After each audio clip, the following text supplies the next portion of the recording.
November 23rd, 2021. Halfcast 193, episode 193. Let's go. Happy Tuesday, you guys. Hope everyone's day went well. Of course, I have a few things to share with you. An evening of reflection.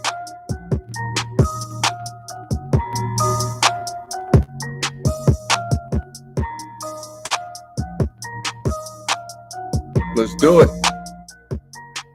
Medical College uses COVID relief funds to give each of its students $10,000 in cash.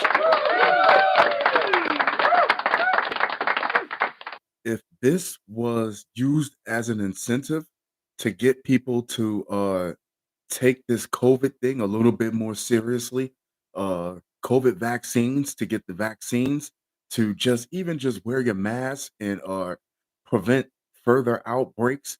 Like if a campus says that if we reach a target of so and so, if this many people gets vaccinated by so and so amount of time, if we go incident free for so and so amount of time, the government gave us this money. And if we don't have to use it for the COVID relief funds, as everybody can actually work and everybody, we don't have to shut down classes or anything, then at the end of this period of time, we'll give you all a check for whatever we didn't use. That would be awesome. That's a great idea. A medical college in Nashville, Tennessee, notified students Monday that they will be receiving an early Thanksgiving gift of $10,000 in cash and coming in COVID relief funds. The Associated Press reported Meharry Medical College President James Hildreth sent the school's 956 students a video Monday explaining the money is theirs with no strings attached. Cool shit, Meharians. I want to tell you that I am indeed thankful for those of you who work here day in and day out to carry the Mehari mission. I'm thankful for those who support the college with their resources, said Hildreth in the video. But mostly, I'm thankful for you students and the future of healthcare that he has entrusted to you. That future looks bright. And because of that, students, I'm happy to make a very special announcement today. Tip drill? No. The student the students will receive the money this Wednesday via direct deposit or can go pick up the checks at school. We felt there was no better way to begin distributing these funds than by giving to our students who will give so much to our world. Hildreth said in the video, "This is an awesome gesture. It really is. Finally, some good news, right?" Meharry, historically black medical college, and its students have played a key role in handling Nashville's response to the COVID-19 pandemic. They've been frontline workers since the beginning by operating the city's COVID testing sites. The medical school now administers COVID vaccines around the city. The school was also hired to advise around surrounding metro schools on pandemic protocol. The money comes from the Higher Education Emergency Relief Fund, part of a federal coronavirus aid package. Schools across the country have used their money to wipe out student debts, offer free tuition, and give cash grants, such as the one at Meharry. If you like the show, subscribe and leave a comment. Let me know you're rocking with your boy. I hope their parents sue like hell. Bus driver allegedly slams brakes to punish students, leaving them with concussions and more. Fuck them kids.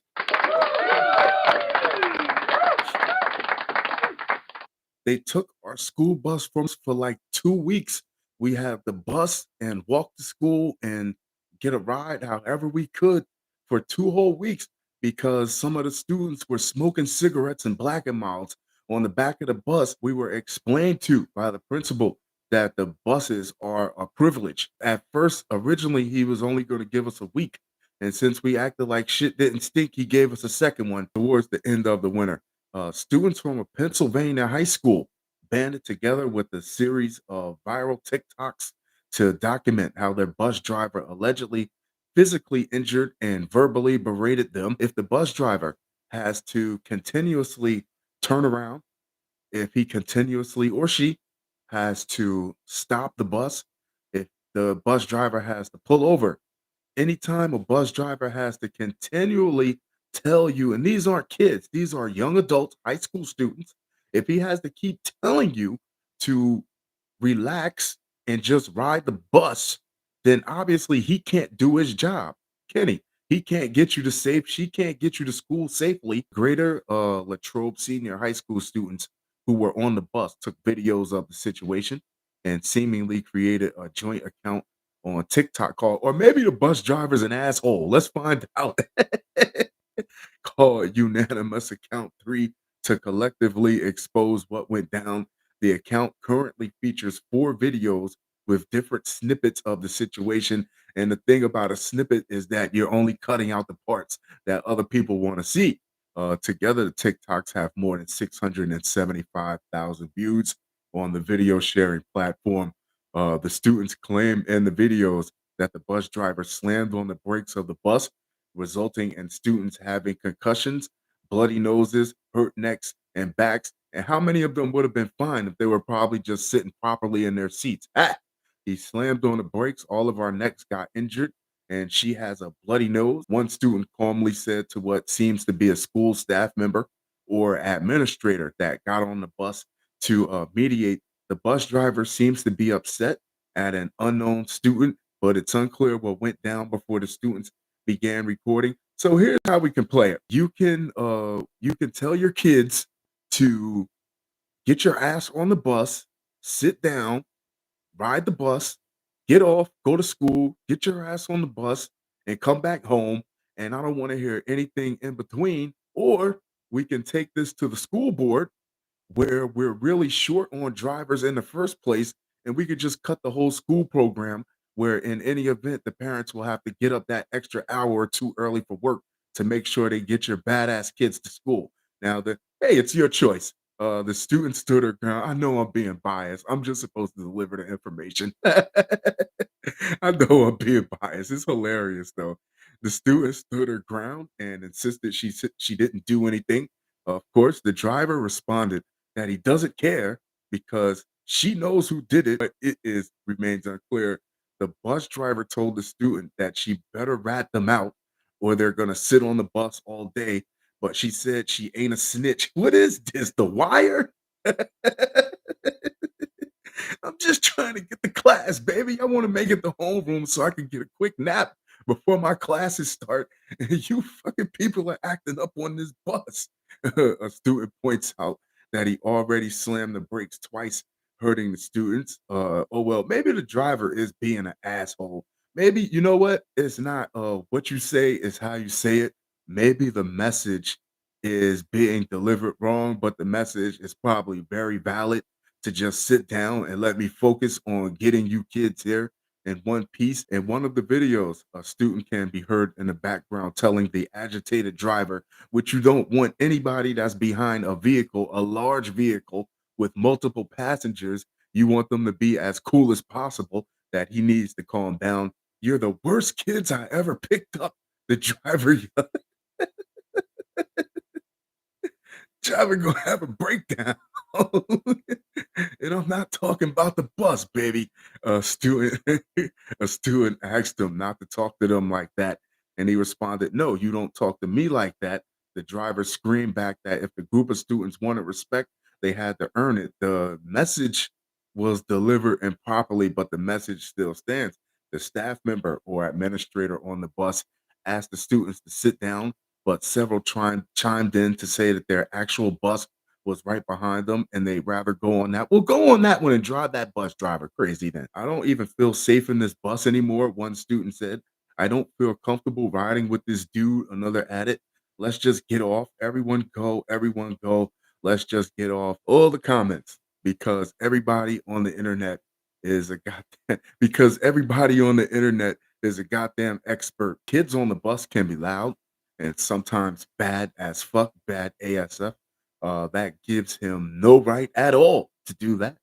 I hope their parents sue like hell, Poor kids, one commenter wrote, "Well, why don't you drive them to school for a week?" Commenter. Good for those kids for advocating for themselves. They're damn right in saying they don't feel safe with an aggressive bus driver. Okay, fair enough. Next up. Man wielding AK-47 holds Little Caesars Pizza employees at gunpoint over wait time. Little Caesars? Really? That hot and ready shit is to get people in the stores. It's just to get people through the door. Because if you ever see a Little Caesars pizza, it always looks like it was about 5 minutes from being thrown out in the first place. A 63-year-old man from Tennessee was arrested on November 9th after allegedly holding Little Caesars employees at gunpoint after being told he would have to wait 10 minutes for his pizza. Any pizza that's worth anything, I would rather have somebody say, you gotta wait 20 minutes. I gotta put all the ingredients. I gotta make you a fresh pie. I'm gonna make you a fresh pizza, or if you want to, I gotta do that. I don't want to hear you have to wait 10 minutes and there's some pimpled high school geek who was having problems with his bus driver is back there shuffling in the oven, taking it out the freezer. Yeah, Charles Doty Jr.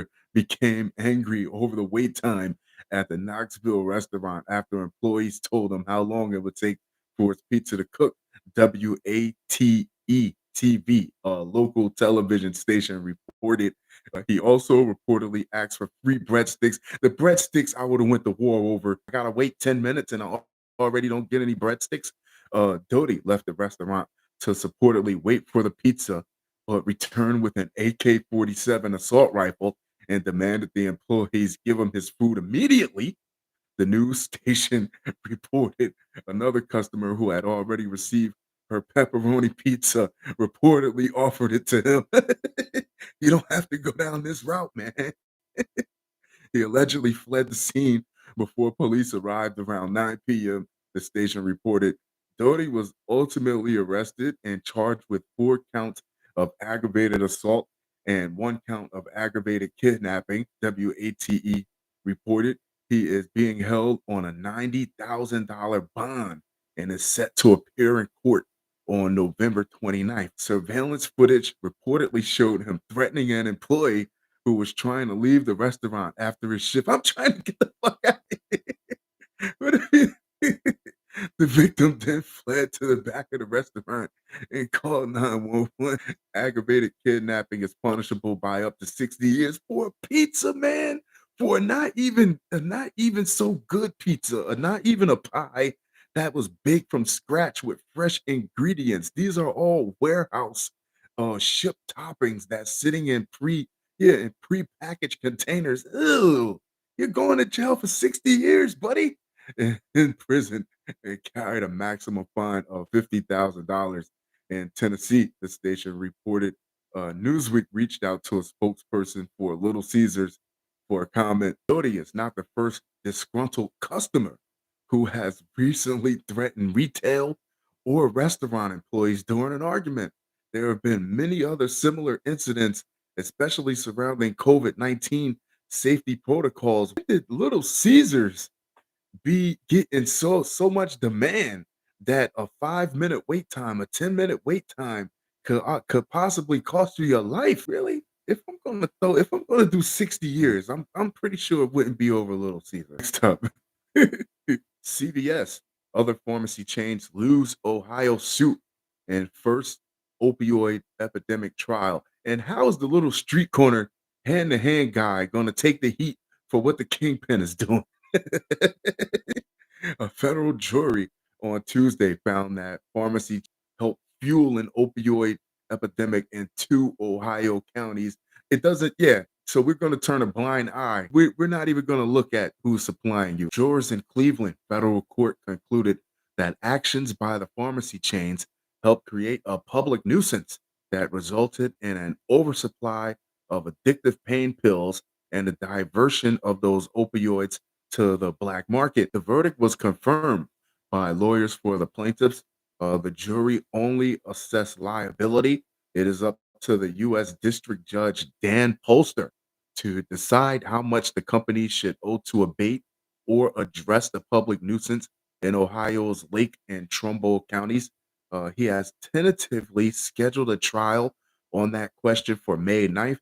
The county's lawyers have said the costs are potentially 1 billion for each county. The trial was the first that any pharmacies had faced over an epidemic that US health officials say had by 2019 resulted in nearly 500,000 opioid overdose deaths over the course of 2 decades. Over 100,000 people died from drug overdoses during a 12-month period ending April 2021. The U.S. Centers for Disease Control and Prevention said Wednesday a record high driven in large part by deaths from opioids like fentanyl. And in a previous article that I found is that there is another, and I cannot find the name. I'm slacking. I'm slacking. I'm slacking. There is a drug that is like fentanyl, is more potent than fentanyl, but instead of taking it as a pill or in a powder form, there's like drops that you could put on your tongue. So we already know fentanyl, we already know opioids are a problem. These big pharmaceutical companies are a problem. They're pushing this stuff like in the spirit of true drug kingpins. And while they're paying hundreds of millions of dollars out for the stuff that happened 5, 10 years ago, for back in the past, they already have people in the lab cooking up drugs that's even more addictive, that's even more potent, that they're gonna roll out on you. So this is just the beginning. At trial, lawyers for Lake and Trumbull counties argued that the pharmacies failed to ensure opioid prescriptions were valid and allowed excessive quantities of addictive pain pills to flood their communities. The pharmacy operators, among the largest in the US, denied the allegations. They said they took steps to guard against the diversion of pills and blame others, including doctors, regulators, and drug traffickers, for the epidemics, which all three of them are responsible to. They're just as much, if not more, responsible because when you're dealing with doctors, they write the prescriptions. How can I get the pills legally if I don't have a prescription for them? So it starts at the doctors too. So it's definitely a lot of blame to be spread around. The verdict in the Ohio trial followed recent setbacks for plaintiffs pursuing some of the other 3,300 opioid cases filed against drug manufacturers, distributors, and pharmacies nationally. What is the Urban Dictionary trend, and why are people searching names? Now, Avery is a unisex name. It can be either a boy or a girl name. And Avery is an amazing guy. Yeah. He is gorgeous on the outside, but he just doesn't have an amazing physique spot on. He is kind, intelligent, and amazingly caring, especially towards those he cherishes, whether it be his close friends, his girlfriend, or his family. He dedicates himself to them and would give them the world if he could. That's sweet, right? Yeah, that's sweet, right? Now, here's another one. Avery has a small dick, like really small dick. Like, what's it called when you got a small dick? A smeat? Yeah, a smeat. Avery got a mega smeat.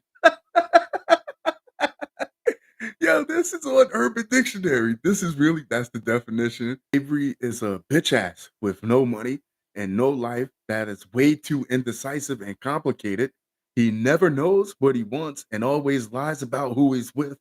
He says he hates all your friends because they all told you about how he would play you, but you never listen. He cheats and breaks your heart and makes you cry over and over again. He is a dumb dickhead. Fuck Avery with this ugly ass.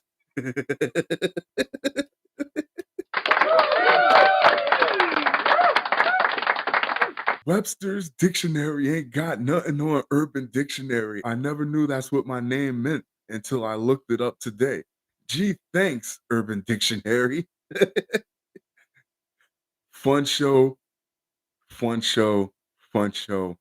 That being said, I am going to wrap this one up, but I will talk to you guys very, very soon. Adios.